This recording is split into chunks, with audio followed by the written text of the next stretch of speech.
was at that moment still alive. Let's Liggett, the surgeon. When he was arrested years later by New York police detective Jim Rothstein, Frank Sturgis, on discovering that Rothstein was a Bay of Pigs veteran like himself, got into an old army buddy's conversation with him and said first of all that after the assassination he returned to the Miami safe house where he ridiculed Marita Lorenz for missing history. It was all perfectly safe, he told her. No cops, no newspaper investigation, everything was covered. I asked Sturgis, Jesus Christ, Frank, did you shoot the president? Did you have something to do with that?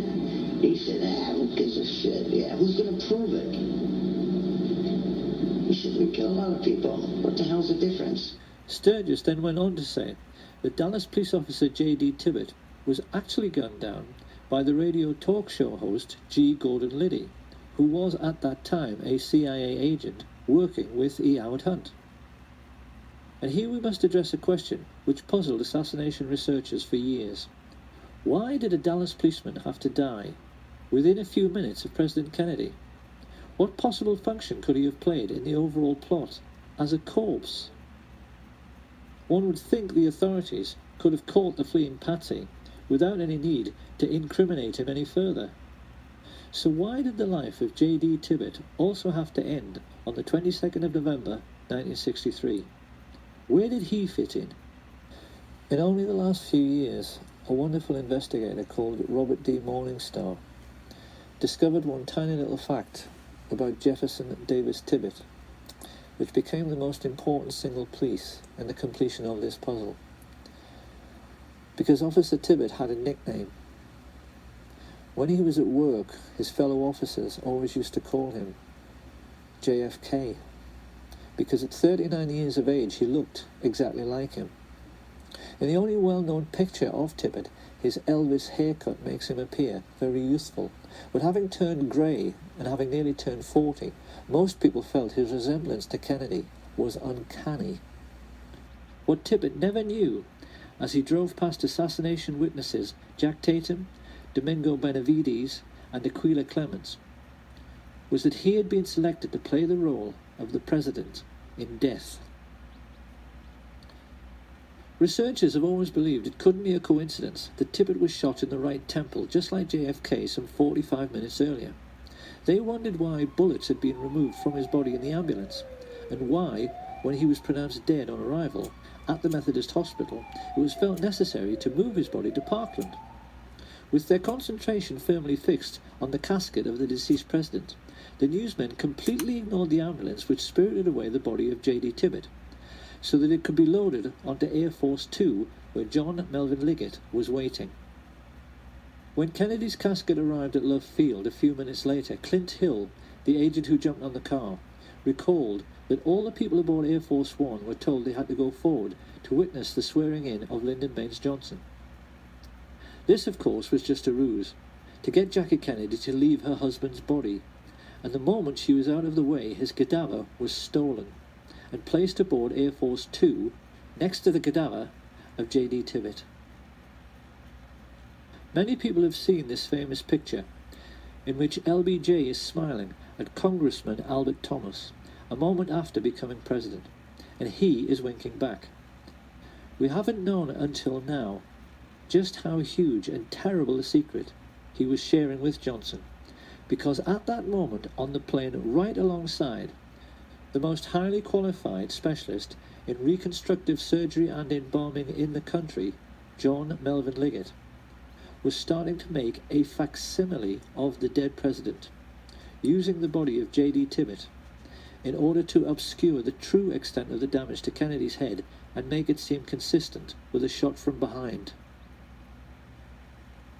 But Liggett realized immediately this was well nigh impossible, because having been told over the radio about the head shot, Liddy took it upon himself to try and ape this damage by firing into Tibbet's torso and then, when he was down, firing into his right temple, instead of into the back of the head as he'd been instructed.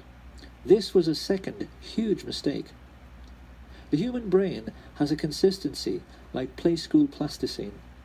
Fire a bullet through it, and it is very easy for a skilled pathologist to track the bullet's path at autopsy. What Liggett wanted to show to any investigators was a brain that looked like this. What he had was one brain which looked like this, and another which looked like this. A large portion of Kennedy's brain had been ripped out by the impact of the explosive or frangible bullet, and what remained was filled with tiny shards of lead, some of them microscopic, which might take all night to locate. Liggett was terrified. The plotters had asked him to play Dr. Frankenstein at 30,000 feet. Yet with all his embalming experience, he instantly realized a botched job was the best he could possibly deliver. In his panic, he sawed off Tippett's skull and simply ripped out the entire brain to at least make sure no one could track the bullet which, after Liddy's error, had so obviously come from the wrong direction. He then compounded Liddy's error by making a large hole in the rear of the head to ape the damage to Kennedy's head. With this done, he rebuilt the skull, hurriedly sewed the scalp back together, and then set about the gruesome task of trying to make the cadaver of J.D. Tippit more closely resemble the cadaver of John F. Kennedy.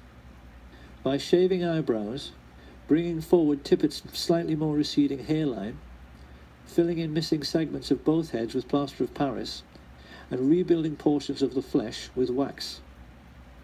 Liggett performed this ghoulish service while the aircraft he was on, Air Force 2, went through the usual procedure of leapfrogging Air Force 1 to arrive at Andrews Air Force Base slightly earlier.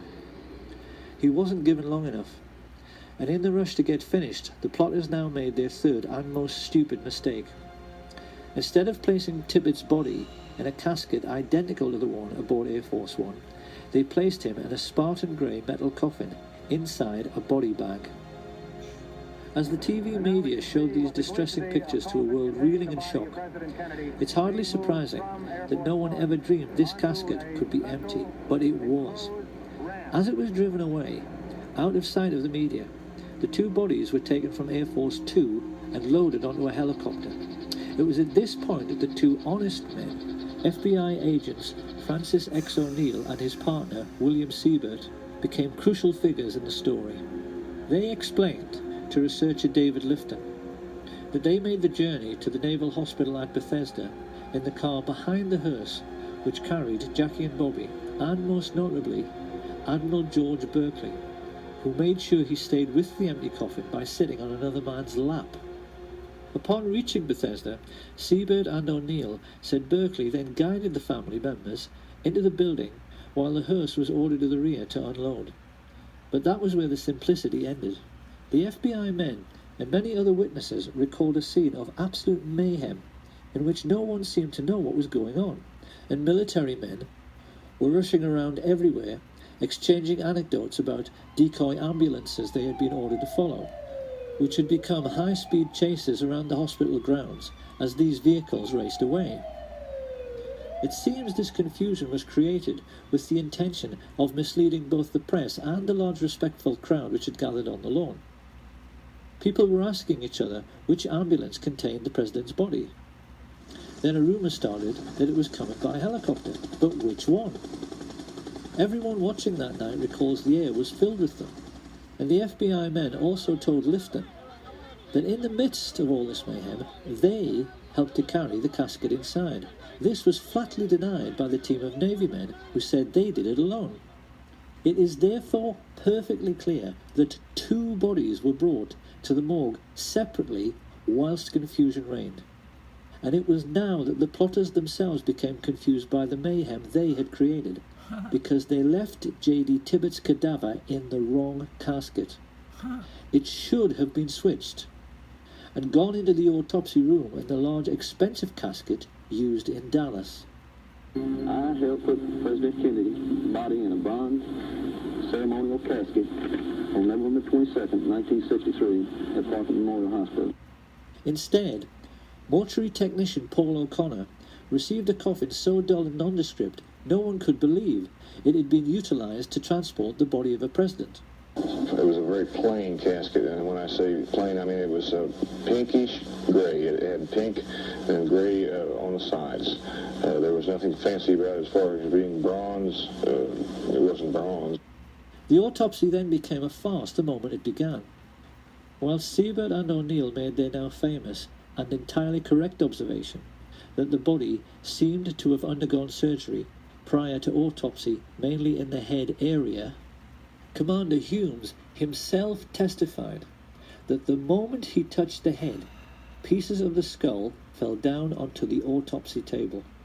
That is not possible unless surgery was done before post-mortem.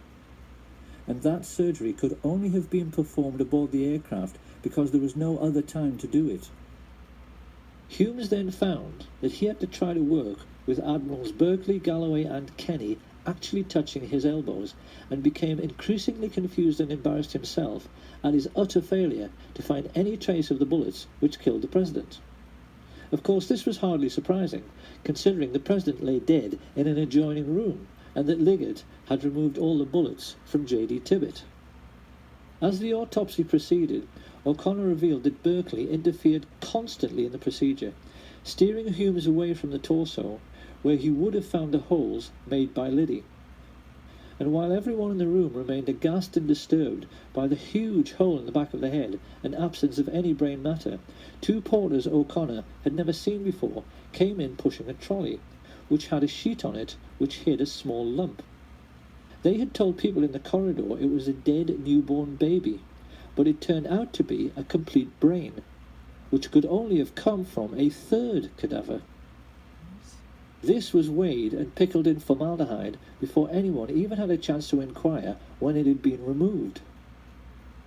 The most farcical moment of all came when Humes faced our inspector in front of the Warren Commission and found the leading counsel pressing him to say that the wound he found in the back of the head was an entry wound. His incredible answer was that the bullet could only have entered and exited from the rear. Humes actually told the world that the bullet had done a U-turn inside the president's skull.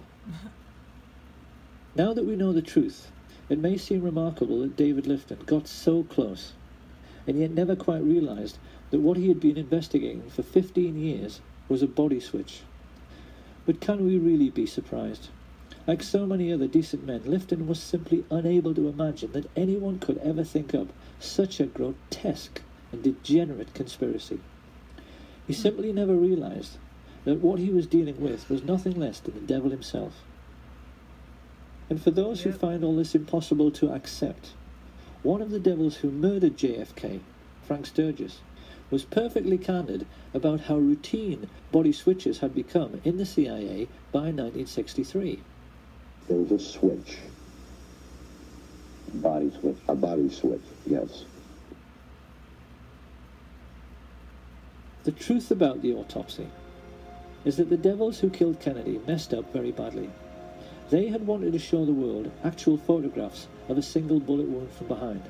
As it was, they had to resort to a lot of badly faked photographs, which critics like Robert Groden easily discredited, and silly drawings, which everyone realised did not line up anywhere near the schoolbook depository. With the autopsy over, Mrs. Kennedy and the President's brother were shown the body prepared for burial. Not surprisingly, they were wholly unconvinced by Liggett's attempts to make a Dallas police officer look like the President of the United States. Witnesses there at the time said Bobby scoffed and said, "It doesn't look anything like him," while Mrs. Kennedy became adamant. "It isn't Jack," she declared. "That looks like something you'd find in Madame Tussauds wax museum." Many people have studied this alleged picture of the President's remains and wondered how it could possibly be John F. Kennedy when the Zapruder film clearly shows this right temple area being blown apart by the impact of the frangible bullet. The simple answer is that this is not JFK. It's the corpse of Officer J.D. Tibbett, surgically altered to look like the President. On arriving home, Liggett was informed the plot was in serious trouble. His wife Lois told how he staggered in the door, unkempt, dishevelled, and quite obviously exhausted, which was very out of character for a man who took pride in always being neat, tidy, and organised. It was about 24 hours before I heard from him. He came home and he walked in the door, and when I saw him, he physically looked like he had really been through a very traumatic experience. His clothes were disarrayed, and that was so out of character for him. And he said, "We're going to get out of town for a while until all of this blows over." And that was a quote, because I thought, well, what blows over? Minutes later, they were speeding down the highway towards Corpus Christi, utterly bewildered as to what on earth was going on. Chain smoking at the wheel, Liggett was looking increasingly nervous.